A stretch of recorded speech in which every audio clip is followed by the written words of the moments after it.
Bwana Yesu apewe sifa. Karibu sana kwenye chaneli yetu ya Apostle Katambi.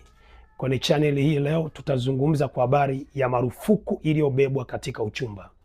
Ziko marufuku nyingi duniani, ziko marufuku nyingi ulimwenguni. Kuna marufuku kwenye ndoa, kuna marufuku kwenye biashara, kuna marufuku kwenye kampuni, kuna marufuku kwenye serikali.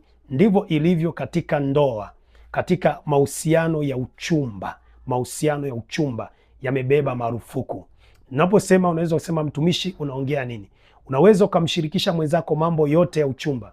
Nina kiwanja, nina nyumba, sina nyumba, nina kitanda, sina kitanda, sina godoro. Lengo lenu ni kukamilisha, muingie maisha ya pamoja.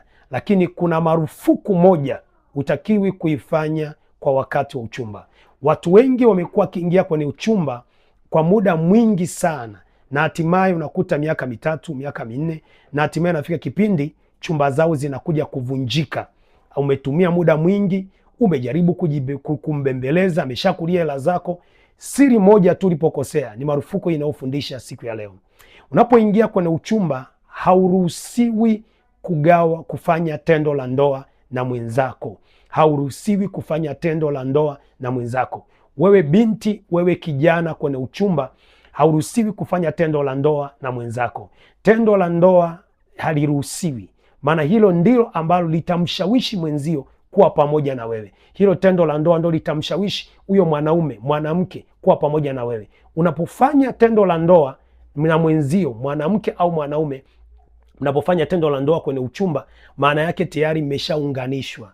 Haoni ile thamani ya kuunganishwa, kuwa pamoja na wewe katika ulimwengu wa roho. Maana yake maandiko yanasema katika Wakorinto, katika kitabu cha Marko sura ya 5 Marko sura ya 10, kitabu cha Marko sura ya 10 mstari ule wa 9, anasema aliyeungwa na kahaba ni mwili mmoja naye. Kwa hiyo katika uchumba hautakiwi kufanya tendo la ndoa, na ndio maana watu wengi wanaitwa njoo tufanye tendo la ndoa, unaenda, njoo huku, unaenda. Uchumba utaenda mpaka miaka 10, kwa sababu anapata kile anachokitaka kwenye maisha yako. Marufuku ya kwanza katika kwenye uchumba, usifanye tendo la ndoa kabla. Mwambie subiria, kuwa mwaminifu. Na unapokuwa mwaminifu hivyo, unalinda uchumba wako, unaenda sawasawa. Na hata siku anapokuoa anajua uaminifu wako katika uchumba. Mungu akubariki sana. Tutakuwa na maombi kwenye chaneli hii, maombi ya kuvunja kila uchumba mbaya uliokuwa umesimamishwa miaka mingi, uchumba unaendelea. Tutakuwa na maombi ya kuvunja hizo roho katika ulimwengu wa roho. Unaweza kupata maombi hayo